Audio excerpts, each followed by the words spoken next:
ঘন কুয়াশার কারণে বন্ধ লঞ্চ পরিষেবা। গঙ্গাসাগর মেলার শুরুতেই বন্ধ লঞ্চ পরিষেবা। কোনো দুর্ঘটনা এড়াতেই এমন সিদ্ধান্ত প্রশাসন নিয়েছে। গঙ্গাসাগর মেলার শুরুতেই বন্ধ লঞ্চ পরিষেবা। ঘন কুয়াশার জেরেই বন্ধ করা হয়েছে লঞ্চ পরিষেবা। এ বিষয়ে আমরা আরো বিস্তারিত জানবো। ফোন লাইনে রয়েছেন আমাদের প্রতিনিধি কোয়েল মণ্ডল। কোয়েল, কি জানা যাচ্ছে, কখন এই লঞ্চ পরিষেবা আবারও চালু হতে পারে, কি জানাচ্ছে প্রশাসন?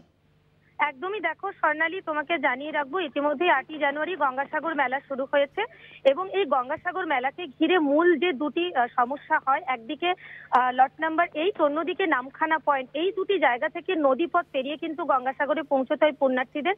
এবং এই মেলার শুরুতে এবারেই কিন্তু ঘন কুয়াশা, আর আজকে সকালে ঘন কুয়াশার জেরে কিন্তু দীর্ঘ সময় নামখানা পয়েন্ট থেকে যে বেনুবনের উদ্দেশ্যে পুণ্যার্থীরা রওনা দেয় লঞ্চে করে, সেই লঞ্চ পরিষেবা সকাল থেকেই বন্ধ রাখা হয়েছে। দীর্ঘ কয়েক ঘন্টা সেই ভোর থেকে লাইনে দাঁড়িয়ে রয়েছে হাজার হাজার পুণ্যার্থীরা নামখানা পয়েন্টে। 4টি জেটিঘাট, যেখান থেকে প্রায় 80টি লঞ্চ পরিষেবা দেওয়া হয় পুণ্যার্থীদের গঙ্গাসাগরে পৌঁছানোর জন্য, প্রত্যেকটি জেটিঘাটে লঞ্চ পরিষেবা এই মুহূর্তে বন্ধ রয়েছে। মূল কারণ কিন্তু ঘন কুয়াশার জেরে দৃশ্যমানতা হারিয়েছে।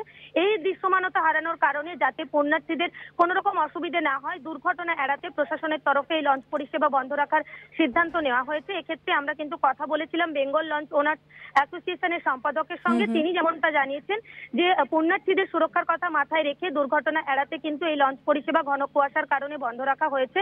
কুয়াশা কাটলে দ্রুততার সঙ্গে আবারও নামখানা পয়েন্ট থেকে 4টি জেটিঘাট থেকে লঞ্চ পরিষেবা চালু হবে এবং দ্রুততার সঙ্গে প্রত্যেক পুণ্যার্থীকে সুরক্ষিতভাবে বেনুবনে রওনা দেওয়া হবে এবং সেখান থেকেই পুণ্যার্থীরা গঙ্গাসাগরের উদ্দেশ্যে রওনা দেবে।